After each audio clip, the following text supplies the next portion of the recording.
Check.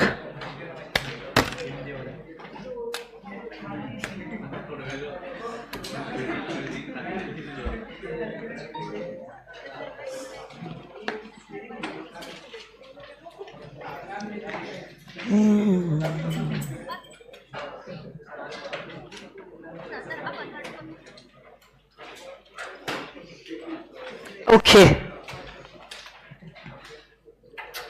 अरे अरे अरे, CA foundation volume 1A finally आज हमारा कॉन्ट्रैक्ट एक्ट जो है होने वाला है खत्म। चलो आप लोग पार्टी दो। इतने दिन मैंने आपको सहा, मेरे को खुद पे विश्वास नहीं हो रहा है।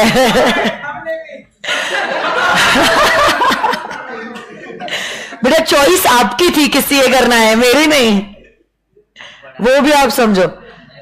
नहीं पढ़ाने की थी बेटा, बट स्टूडेंट्स की छोड़ रहे हैं। क्या ही बताया अभी। आप खुश रहो, आप मजे में रहो, आप लोग एंजॉय कीजिए। बेटा अभी ये तो बस शुरुआत है, सीए इंटर में आइए तब आपको समझ में आएगा असली गेम क्या हो रहा है आपके साथ। 10-10 घंटे क्लासेस के बाद अगर आपको तीनों सब्जेक्ट का होमवर्क मिलेगा, वीकली अगर आपके टेस्ट हो गए क्लास के साथ भी और क्लास के बाद भी, तो you will realise what will happen. क्योंकि सीए इंटर में तो आपके वीकली टेस्ट भी होते हैं, प्लस आपके एमसीक्यू टेस्ट भी होते हैं, प्लस क्लास के साथ भी और क्लास के बाद भी आपके टेस्ट होते रहते हैं, होमवर्क भी मिलते रहता है। सेक्शन वाइज आपको 160 सेक्शंस कंपनीज एक्ट में है, एलएलपी एक्ट है, और उसके अलावा 3 अदर लॉज है।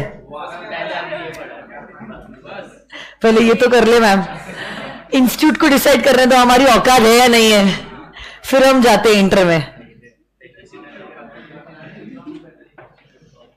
फाउंडेशन के आपको 1 घंटे के लेक्चर में इतना त्रास हो रहा है,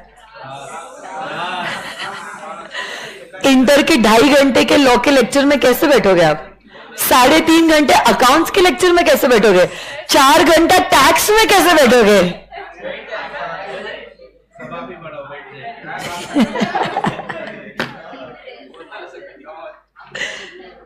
चलो चेक, अभी लाइव छोड़ो, अभी वर्चुअल बच्चों आप लोग चिल करो, मजे करो आप। कल की रील आप लोगों को देख के इंस्पायर्ड थी, नहीं देखी आप लोगों ने? कल मैं कह रही थी ना 4 बजे तक बैठ जाओ, 4 बजे तक बैठ जाओ, तो आप कह रहे थे नहीं नहीं मैम जल्दी छोड़ दो, जल्दी छोड़ दो, रहने दो रहने दो। उसी से इंस्पायर होके कल की रील बनाई है। कुछ नहीं हुआ आई थिंक, नहीं नहीं आज तो ऐसा कुछ नहीं है। आज डेट में इतना जल्दी? बेटा सीए स्टूडेंट है वो, जो आप एक्सपेक्ट कर रहे हो मुमकिन नहीं है। हाँ काल्पनिक है। आ जाइए। चिराग आप हो क्या? सब बच्चे आपको याद कर रहे हैं।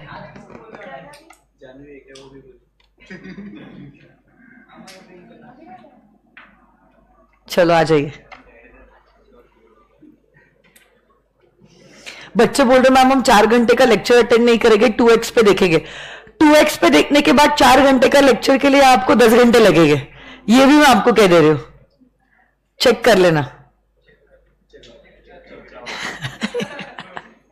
आ जाइए। Come on guys, good afternoon everyone.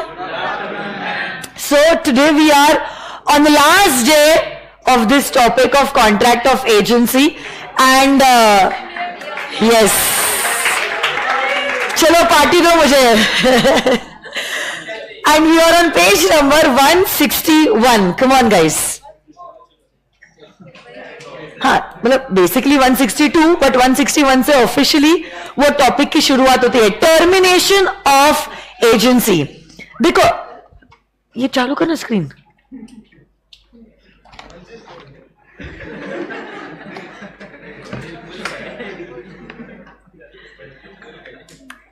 Okay भटक गए आप लोग रास्ते से। टर्मिनेशन ऑफ एजेंसी, आ जाइए सुनो मेरी बात। टर्मिनेट होना मतलब क्या?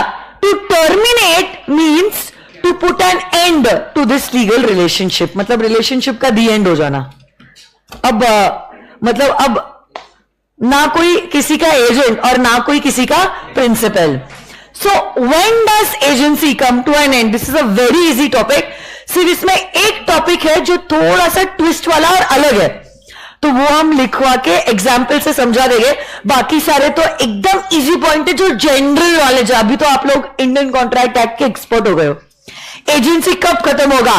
जो पर्पस के लिए आपने एजेंट को अपॉइंट किया था वो पर्पस अकम्प्लिश हो गया, क्या एजेंसी खत्म?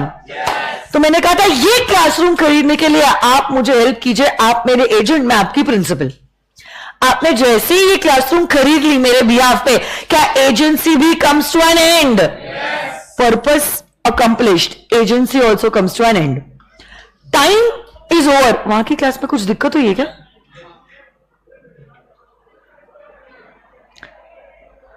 टाइम खत्म हो गया। So for example I appointed you as my agent for 1 year. जैसे ही 1 ईयर खत्म हो जाता है क्या एजेंसी भी टर्मिनेट हो जाता है? अरे बोलो ना। So 1 agency comes to an end because the purpose was accomplished. Agency comes to an end because the time period for which you are appointed the agent came to an end. Next, agency बनी थी mutual relationship से। तो अब agent principal खुद चाहते थे कि agency enter हो जाए। अगर म्यूचुअल एजेंसी से हमारा म्यूचुअल अग्रीमेंट से एजेंसी अगर बन सकता है, म्यूचुअल अग्रीमेंट से क्या एजेंसी टर्मिनेट भी हो सकता है? अरे बोलो ना, कोई जबरदस्ती तो है नहीं। तब इच्छा थी तो एजेंसी एंटर कर लिए, आज इच्छा नहीं है तो एजेंसी टर्मिनेट कर लिया। As simple as that. एक side agency can be terminated by mutual agreement. By what? Mutual agreement means what? Mutual agreements मतलब दोनों भी पार्टीज चाहते हैं कि ये एजेंसी टर्मिनेट हो जाए। तो एक तो म्यूचुअल एजेंसी से हमारा एजेंसी टर्मिनेट होता है, बट कभी कभार agency can also get terminated bye revocation. क्या हुआ? Sometimes agency can also get revoked. Agency can also get revoked. Revoke करना मतलब आपने जो पावर दिया था वो वापस से आपने ले लिया। अब देखो ये जो रेवोकेशन है, ये रेवोकेशन हो सकता है इधर प्रिंसिपल की साइड से या तो हो सकता है एजेंट के साइड से। ये जो रेवोकेशन है ये हो सकता है इधर from the side of the principal और from the side of the agent. Principal के साइड से रेवोकेशन हुआ है मतलब क्या? प्रिंसिपल ने कहा है एजेंट को कि देख भाई मैंने तेरे को एजेंट की तरह अपॉइंट किया तो था, but now I want to revoke this given power. तो दिया गया पावर अब मैं वापस से ले रहा हूं। तो यहां पे रेवोकेशन हुआ है, but this revocation has happened from whose side? Principal ने रिवोक तो कर दिया, बट नुकसान किसको हो रहा है? हाँ, प्रिंसिपल को क्यों नुकसान हो रहा है? उसकी इच्छा हो रही है। एजेंट को नुकसान हो रहा है। किसको नुकसान हो रहा है? तो अगर रेवोकेशन प्रिंसिपल ने किया है तो प्रिंसिपल को एजेंट को कॉम्पेंसेशन देना पड़ेगा for breaking the contract. It can also happen the other way round. Agent भी कह सकता है प्रिंसिपल को कि hey principal, I do not want to work as your agent, I am not going to work ahead, ज्यादा बस। अब ऐसे केस में, हाँ संपल, तब ऐसे केस में रेवोकेशन किसने किया है? एजेंट ने। बट एजेंट के रेवोकेशन की वजह से नुकसान किसको हुआ है? प्रिंसिपल को। तो कौन किसको कॉम्पेंसेशन देगा? एजेंट प्रिंसिपल को कॉम्पेंसेशन देगा। It's very simple. थोड़ा सा आप दिमाग लगाओगे ना आपको जवाब आ जाएगा। पहली बात तो हमने कहा है एजेंसी टर्मिनेट हो सकती है म्यूचुअल अग्रीमेंट से। म्यूचुअली अगर वो एजेंसी क्रिएट करने का डिसाइड कर सकता है, म्यूचुअली वो लोग एजेंसी को टर्मिनेट करने का भी डिसाइड कर सकते हैं। इसमें कोई भी किसी को कॉम्पेंसेशन नहीं देगा, क्योंकि ये डिसीजन एक ने नहीं लिया है, दोनों ने मिलकर लिया है। बट अगर रेवोकेशन हो रहा है प्रिंसिपल के साइड से, रेवोकेशन की वजह से टर्मिनेशन हो जाएगा क्योंकि कोई जबरदस्ती नहीं है, बट फिर प्रिंसिपल को कॉम्पेंसेशन देना पड़ेगा एजेंट को। हाँ, रेवोकेशन एजेंट के साइड से भी हो सकता है, तो अगर एजेंट के साइड से रेवोकेशन हुआ तब टर्मिनेशन तो हो जाएगा, but now agent will have to give compensation to the principal. Next, agency can also happen by operation of law. तो जैसे ही आपका बिजनेस कंप्लीट हो गया, agency will also come to an end. जैसे ही आपका समय कंप्लीट हो गया, agency will also come to an end. अगर डेथ हो जाती है, ओके, तो डेथ के केस में चाहे प्रिंसिपल की डेथ हुई है या चाहे एजेंट की डेथ हुई है, हमारा agency will come to an end. या तो प्रिंसिपल इंसॉल्वेंट हो गया, तब भी ऐसे केस में agency comes to an end. Principal insane हो गया, मतलब capacity to enter into a contract comes to an end. आपने क्या पढ़ा था बेसिक लेक्चर में? Between the principal and the agent who should have the power to enter into a contract? Principal.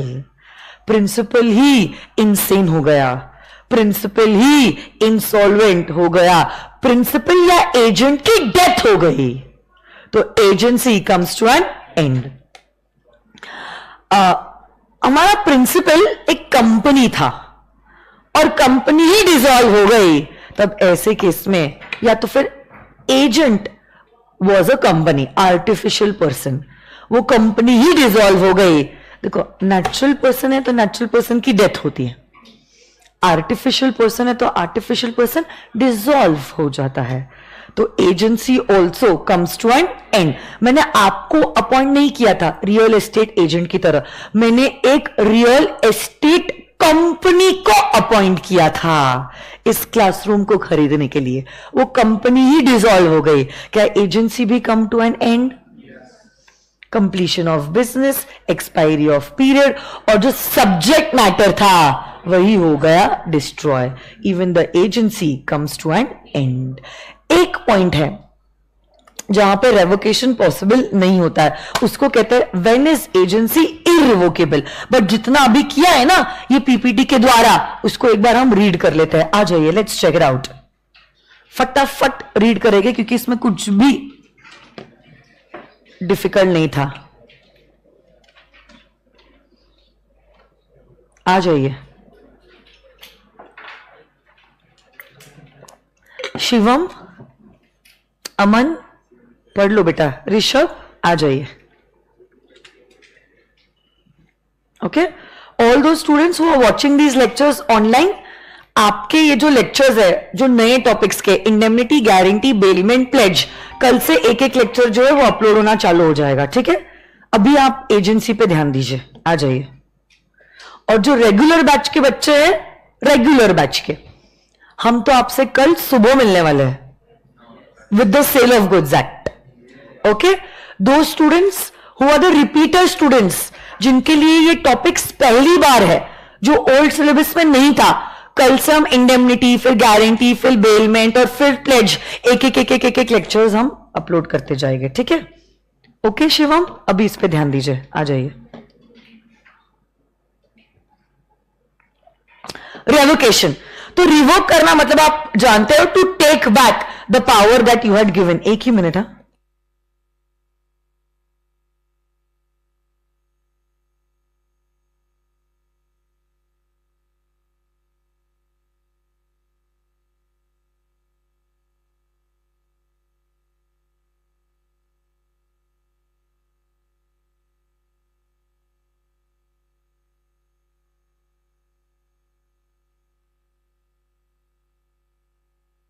Okay, तो an agency can be terminated by the principal revoking the authority. यहां पे किसने revoke की authority? अरे बोलो ना। तो आपने एजेंट को अपॉइंट किया था साल भर के लिए, बट 6 महीने के बाद ही बोल दिया बस बस वाल आता, अभी I can not continue with this agency. आप रिवोक कर सकते हो और रेवोकेशन के बाद एजेंसी भी टर्मिनेट हो जाएगी, बट क्या आपको एजेंट को कॉम्पेंसेशन देना पड़ेगा? अरे बोलो ना। वैसे ही it can also happen the other way around.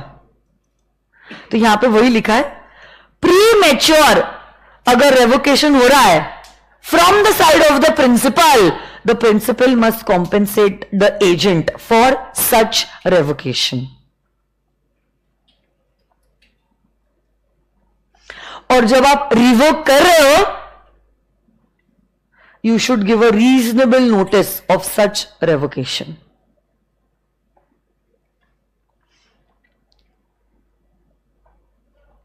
यही revocation जो है, it can be express और it can be implied. Implied मतलब समझता है ना, बोला नहीं है, लिखा नहीं है, but by your behavior अब हमें समझ में आ गया है कि आपने एजेंसी को कर दिया है रिवोक। ओके तो जैसे प्रिंसिपल रिवोक कर सकता था, क्या एजेंट भी रिवोक कर सकता है? एजेंट भी ये चीज कर सकता है, बट ऐसे केस में agent will have to compensate the principal for premature renunciation. Renounce करना means to take back, renounce, revoke, to take back, सारे शब्द एक ही मतलब रखते हैं। ओके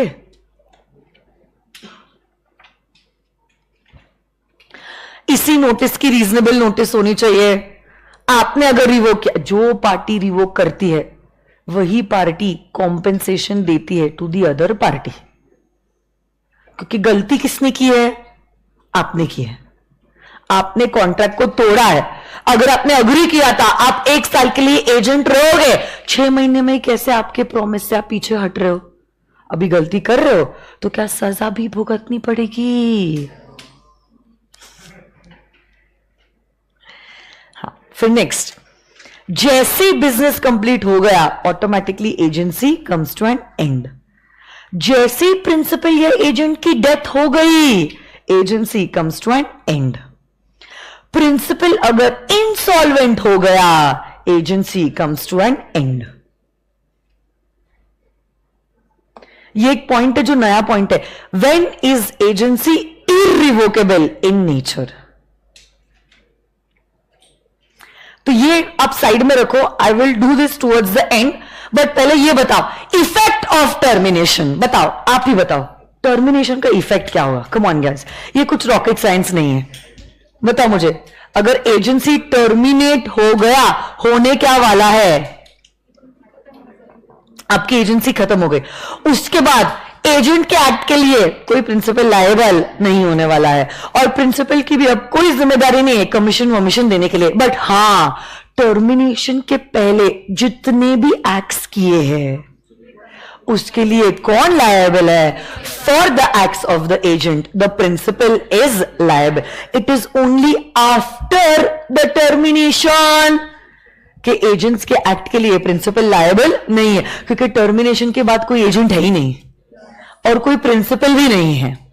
हम तो ये तभी तक मानते हैं जब तक आपका कॉन्ट्रैक्ट ऑफ एजेंसी अलाइव है, उसके बाद कोई भी किसी के भी हरकत के लिए लायबल नहीं है। देखो वही तो लिखा है, कुछ दिनों में आप ही नया एक्ट बना लोगे। सिर्फ इंग्लिश अच्छी होनी चाहिए। So there is always that sirf wala thing.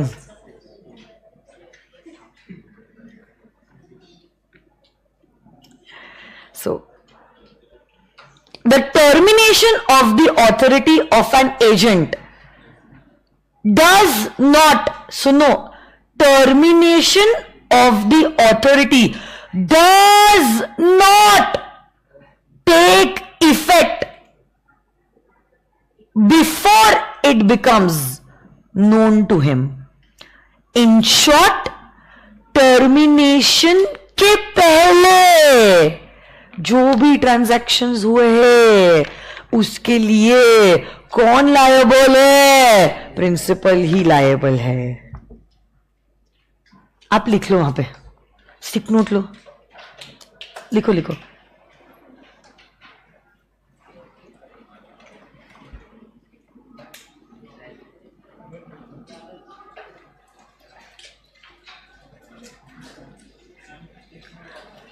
मुझे एक बात बताओ ना, क्या लिखो, प्लीज लिखो।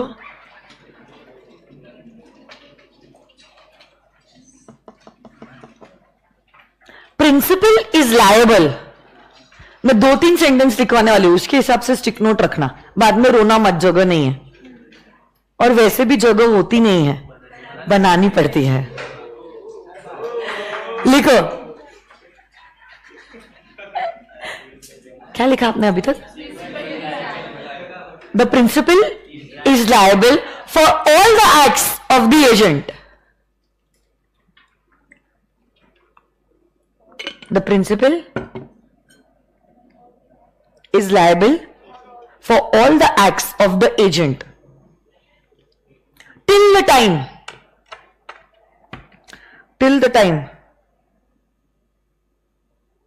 the contract is alive.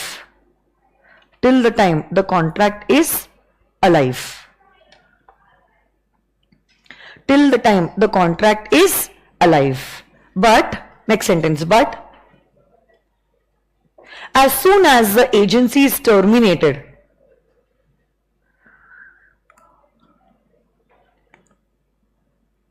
but as soon as the agency is terminated, now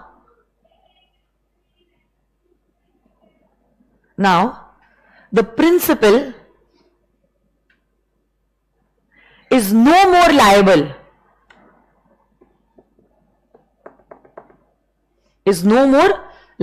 for the acts of the agent.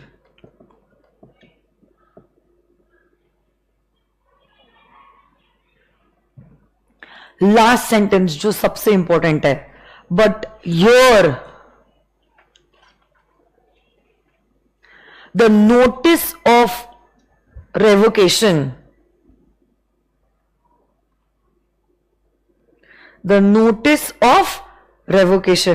has to be communicated.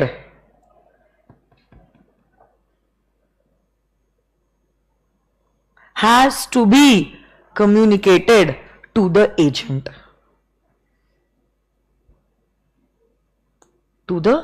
agent. कब communication complete होता है? हमने ना सीए फाउंडेशन के इंडियन कॉन्ट्रैक्ट एक्ट के first unit में communication of offer, communication of acceptance, ऐसा कुछ कॉन्सेप्ट पढ़ा था। सपोज पी द प्रिंसिपल है जो पुणे में रहता है, और ए द एजेंट है जो आगरा में रहता है, ठीक है। अब प्रिंसिपल ने एजेंट को अपॉइंट किया है अपनी गाड़ी बेचने के लिए। अब अपॉइंट तो कर दिया है, बट नाउ प्रिंसिपल अपना पावर रिवोक करना चाहता है। उसने 1 तारीख को चिट्ठी लिखी, 1 मार्च को, कि I had given you the power to sell my car, but I am revoking this power, please do not sell my car. और ये चिट्ठी प्रिंसिपल ने 1 तारीख को डिस्पैच करी, बट अब ये चिट्ठी हमारे एजेंट ए के पास पहुंची 5 मार्च को। बट सुनो, 1 तारीख के बाद और 5 तारीख के ही पहले 3 मार्च को हमारे इस एजेंट ने, ए ने, गाड़ी बेच दी थी। अब आप बताओ, वर्चुअल किड्स आप लोग भी चैट बॉक्स में बताओ, कौन लायबल है? मतलब क्या इस एक्ट के लिए पी द प्रिंसिपल लायबल है या नहीं है? क्या ये एक्ट प्रिंसिपल को बाइंड करेगा या नहीं करेगा? कितने लोग कह रहे हैं बाइंड करेगा? Raise your hand. जिन्होंने क्वेश्चन सुना है, they have raise their hand. नहीं करेगा बेटा, पता था मुझे। So I think every one of you all who heard the concept properly, they have given the correct answer. It is going to bind the principal. Why? क्योंकि ये revocation कब से इफेक्टिव रहेगा? 5 तारीख, जब से एजेंट को पता चला कि उसका पावर रिवोक हुआ है। 3 तारीख को तो उसको पता ही नहीं था उसका पावर रिवोक हुआ है। He did not know about it, and that is why the revocation was not effective. Revocation will be effective from 5th. the time he came to know about such a revocation. Okay? Very good. होशियार बच्चे आप लोग.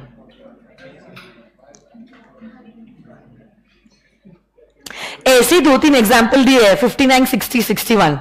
एक आधा example में read करूंगी, बाकी आप होमवर्क की तरह रीड कर लेना. देखो,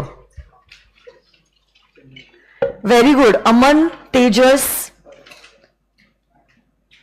अक्ष, आर्यन, हर्ष, वेरी गुड. मनिक, केशव, वेरी गुड. क्या बात है मैम. लॉ के पेपर में क्या 30 मार्क के एमसीक्यूज आएंगे?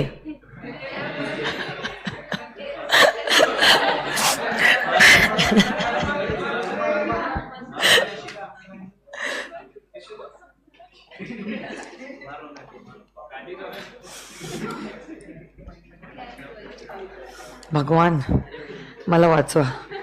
इतने भी पाप नहीं किए हमने. बेटा एमसीक्यूज जो है वो सीए इंटर में है, सीए फाइनल में है, सीए फाउंडेशन में आपको लॉ के पेपर के लिए एक भी एमसीक्यू नहीं है. पूरा का पूरा 100 मार्क का पेपर डिस्क्रिप्टिव है. ठीक है.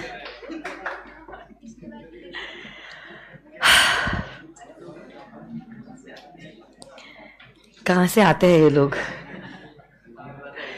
A directs B to sell goods for him and agrees to give 5% commission on the price fetched by the goods.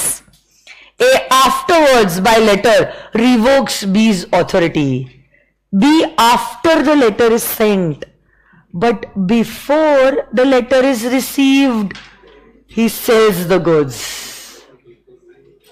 बताओ, लेटर भेज तो दिया है बट अभी तक एजेंट को मिला नहीं है, उसके पहले ही उसने गुड्स भेज दिया है. Is the sale binding on A? And if the sale is binding on A, is the agent entitled to get his commission?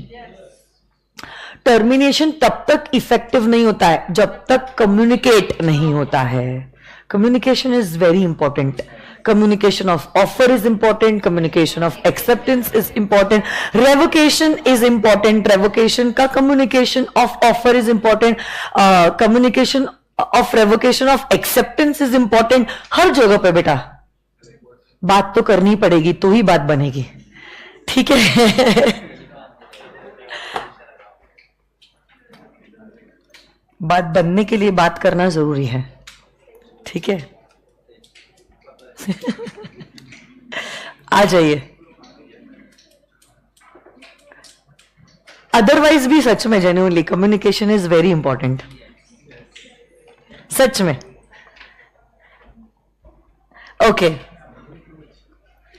समझ गए. इस बात में तो आप लोग सब होशियार हो.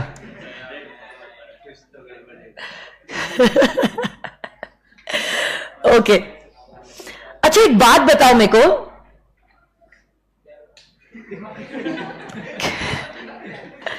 सपोज ऐसा हुआ प्रिंसिपल की डेथ हो गई या प्रिंसिपल अनसाउंड माइंड का हो गया, तो ऐसे केस में लॉ मेकर कहते हैं then the agent is bound to take on behalf of the representatives of his late principal all the reasonable steps for the protection and the preservation of the interest entrusted to him.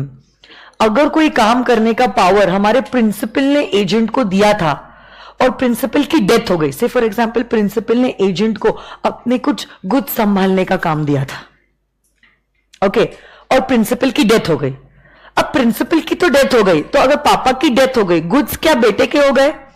तो जैसे agent पापा के behalf पे goods संभाल रहा था, अब agent बेटे के बिहाफ पे गुड्स को संभालेगा. आई बात समझ में? यस. एंड टर्मिनेशन ऑफ सब एजेंट्स ऑथोरिटी. जब प्रिंसिपल ने एजेंट का पावर ले लिया, ऑटोमेटिकली एजेंट भी सब एजेंट का पावर ले लेता है. That automatically happens by operation of law. So there is one last concept, but this one last concept is like really very very very very very important. और इसी का question आपके क्वेश्चन बैंक में है, जो हमारा लास्ट क्वेश्चन पेंडिंग है. इस कॉन्सेप्ट का नाम है agency coupled with interest.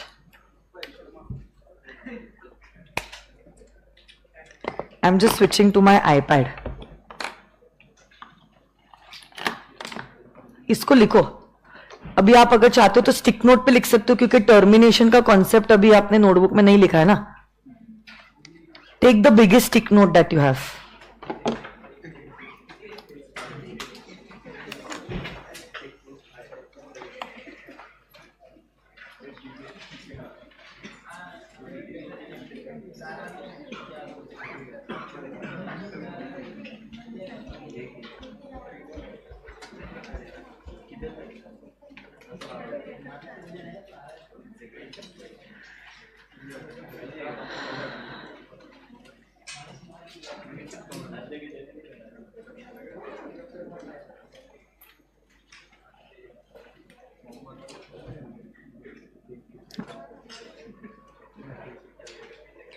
Heading दीजिए agency irrevocable in nature.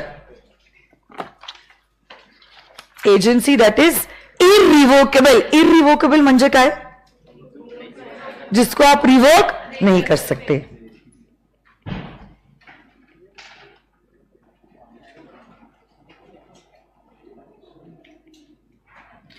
Agency irrevocable in nature.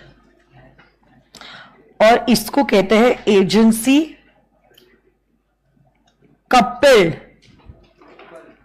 With interest. Coupled with मतलब अलोंग विथ. कपल्ड विथ मतलब क्या? Along with. Okay, can I just give the example? नहीं लिखे अभी तक?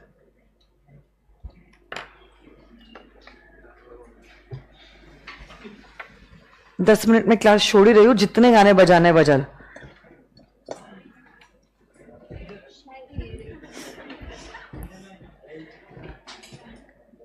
यहीं से कुछ बच्चों ने लिखी है 100% श्योर. वो शायरी आपने थोड़ी ना लिखी है, आपने ढापी है.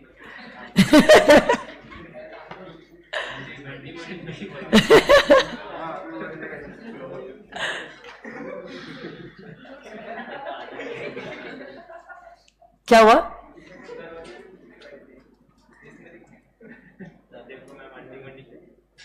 चलो आ जाइए. से देयर इज अ पर्सन.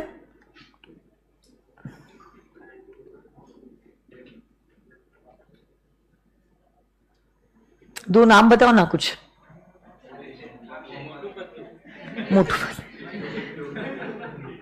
मोटू.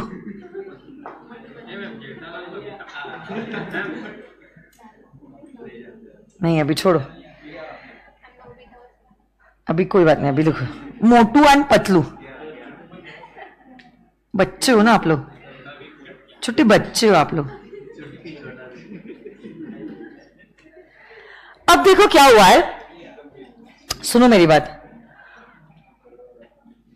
यहां पर कुछ ऐसा हुआ है कि पतलू को कुछ पैसे चाहिए थे. And that is why what happened is Motu, his friend, gave him the money. कुछ 5 लाख रुपए चाहिए थे. तो अब दोस्त नहीं पैसा देगा तो कौन देगा? तो अब क्या हुआ, मोटू ने 5 लाख रुपए पतलू को दिए. दोनों के बीच में कुछ एजेंसी का रिलेशनशिप नहीं है, बस डेटर क्रेडिटर. हाँ दोस्ती तो है, दोस्ती यारी है वो है, बट डेटर क्रेडिटर का रिलेशनशिप है. कमर्शियली अगर बात करें तो दोस्ती यारी को साइड में रख दे, तो जहां पे एक पर्सन ने दूसरे पर्सन को पैसे दिए हैं. ओके, तो मोटू ने पैसे दिए तो वो क्रेडिटर है, और पतलू को दिए उसने पैसे बोरो किए तो वो डेटर है. अनफॉर्चुनेटली क्या हो रहा था, Patlu was not able to repay the money back to Motu. तो अब पतलू कहता है मोटू से कि I am feeling really bad कि मैंने तुझसे पैसे लिए, दोस्ती यारी के चक्कर में तूने भरोसा करके मुझे पैसे दे भी दिए और अब मैं रीपे नहीं कर पा रहा हूं, अब मेरे को अपनी दोस्ती इसमें बीच नहीं लानी है। एंड जस्ट बिकॉज ऑफ ये 5-6 लाख रुपए, ये अपनी जो यारी है, I don't want to break this. तो क्या करना, तेरे को पता है कि गांव में मेरा घर है, तो वो घर को बेच दे और बेचने के बाद जो पैसा आ रहा है ना, तो अपने ड्यूज अपने पास रख ले, ताकि ये सब कुछ सेटल हो जाए अपने बीच में। आई डोंट वांट ऑल दिस झंझट। ओके, तो अब ऐसे केस में पतलू ने क्या किया? पतलू ने अपॉइंट किया है अपने दोस्त को एज हिज एजेंट। अब क्या हुआ है? पतलू बन गया प्रिंसिपल और मोटू बन गया उसका एजेंट। जहां पे मोटू पतलू का ये जो फार्म हाउस है उसको बेच रहा है, और बेच के जो भी पैसा आ रहा है अपने पास रख रहा है। अब दोनों के बीच में बना है प्रिंसिपल और एजेंट का रिलेशनशिप। और ये रिलेशनशिप बनाया ही इसीलिए गया है क्योंकि earlier Motu was interested in Patlu.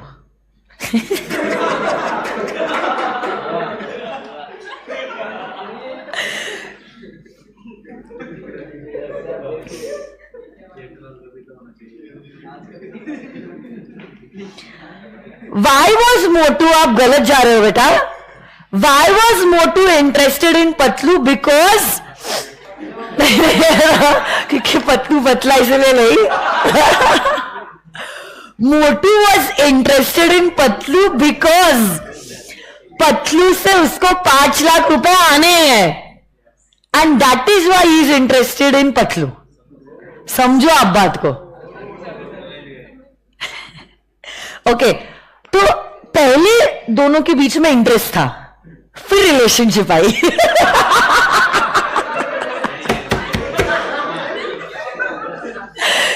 क्या बेस्ट है, ये कॉन्सेप्ट कभी नहीं मिलेंगे। ऐसा नहीं होगा ना, अरेंज मैरिज से ना, पहले रिश्ता हुआ फिर प्यार हुआ, नहीं पहले इंटरेस्ट प्यार था फिर शादी हुई फिर रिश्ता वाला। तो वैसे यहां पे देखो, First was that Motu was interested in Patlu, and that is why they created this relationship of agency, जहां पे पतलू ने मोटू को अपने एजेंट की तरह अपॉइंट किया to sell this house. Say for example Motu ने घर बेच दिया, घर बेचा for may be 18 lakhs, example purpose. So 18 lakhs is the sale proceeds. But जो 18 लाख घर बेच के मिले, क्या पूरे के पूरे 18 लाख मोटू पतलू को देगा?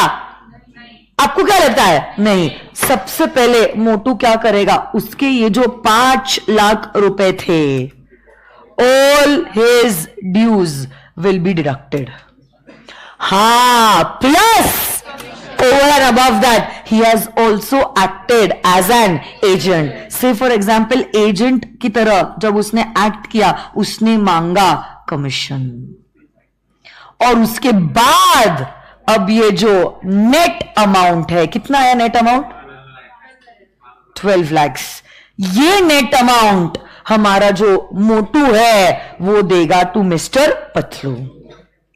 Such an agency which was created in order to satisfy these dues is known as agency coupled with interest. So this is this interest that I'm talking about, and this agency is coupled with, मतलब it is along with this interest. But याद रखना, पहले interest था और फिर agency का relationship आया।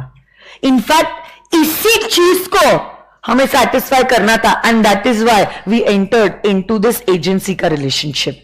और such an agency coupled with interest is irrevocable in nature. This agency coupled with interest is irrevocable in nature, क्योंकि एजेंसी बनाई गई है for some other reason. तो ऐसे आप इसको रिवोक नहीं कर सकते.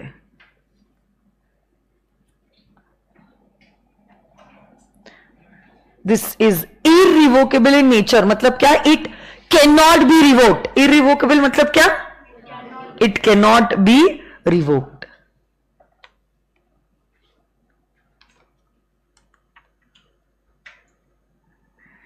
मैम सेल अमाउंट कम होगा तो क्या होगा? जितना सेल अमाउंट है वो आप आपके पास रखोगे और बाकी के अमाउंट के लिए आप स्यू करोगे.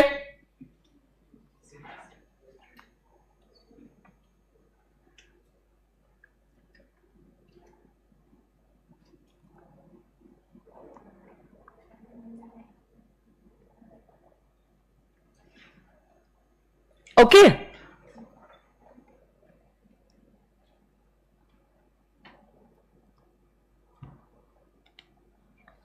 लिख लिया.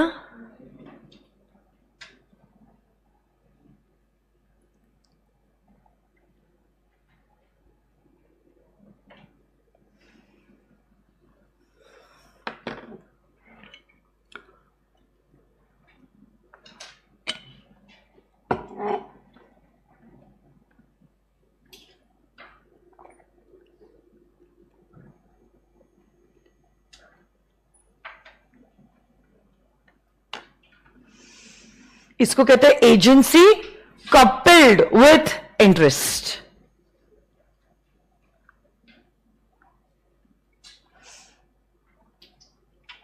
इसी को क्या कहते बोलो तो? Agency coupled with interest.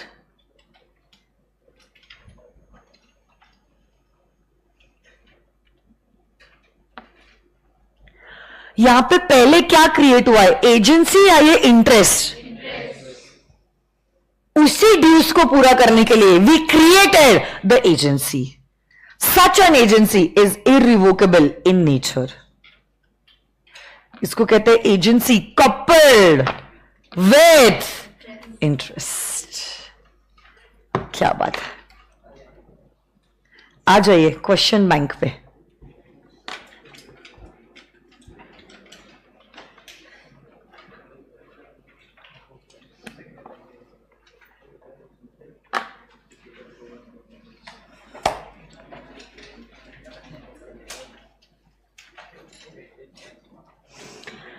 Question bank. The last question in your question bank. Question number 8. Textbook में please लिख दीजिए cross reference. Question 8. Agency coupled with interest के वहां पे. What is the page number? Somebody please tell.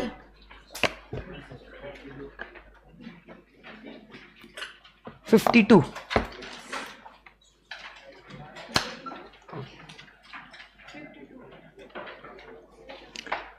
Bhupendra borrowed a sum of 3 lakh rupees from Atul.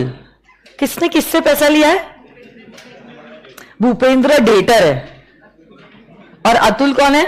Creditor. Bhupendra appointed Atul as his agent. पहले sentence में हमने कुछ भी प्रिंसिपल और agent की बात नहीं की है, सिर्फ कहा इसने इसको पैसे दिए है, दैट्स इट. अगली सेंटेंस में हमने कहा है Bhupendra appointed Atul as his agent to sell his land and authorise him to appropriate the amount of loan out of the sale proceeds. भाई तुम मेरा एजेंट बन जाओ, जो भी सेल प्रोसीड्स है वो तुम अपने पास रख दो, क्योंकि वो लोन का अमाउंट में रीपे नहीं कर पा रहा हूं. Afterwards Bhupendra revoke the agency. क्या ये रेवोकेबल है? ये agency is irrevocable in nature. Why is it irrevocable? Because this agency will be regarded as an agency coupled with interest which cannot be revoked. और क्वेश्चन वही पूछा है, whether the said agency can be revoked lawfully by Bhupendra. The answer is no. तो agency becomes irrevocable. When does it become irrevocable? where the agent has himself an interest in the property which forms the subject matter of the agency, and such agency cannot be terminated, it cannot be revoked. इस question को देख के समझ में आ जाता है that this is a case of agency coupled with interest. In fact, such agency does not come to an end even on the death, insanity or insolvency of the principal. It is irrevocable in nature. चाहे कुछ भी हो जाए, अब हम इसको revoke नहीं कर सकते. और इस केस में भी वही हुआ है. भूपेंद्र ने अतुल को अपॉइंट किया है अपने एजेंट की तरह टू सेल हिज लैंड, और कहा ये लैंड बेच के जो भी पैसा आता है वो तुम अपने पास रख लो. So interest was created and hence the agency is not revocable. तो agency revoke करने का जो डिसीजन भूपेंद्र ने लिया है वो लॉफुल नहीं है. क्या आपको ये सवाल का जवाब देने आया? अरे बोलो ना. So इसी से हमारा Indian contract act comes to an end. चलो एक बार जोरदार तालियां आप सब लोगों के लिए और मेरे लिए भी. क्या बात है. Thank you so much. आज जल्दी छोड़ दे रहे हैं हम आपको. आज के लिए बस इतना ही. धन्यवाद. कल मिलता है. Bye bye. लीग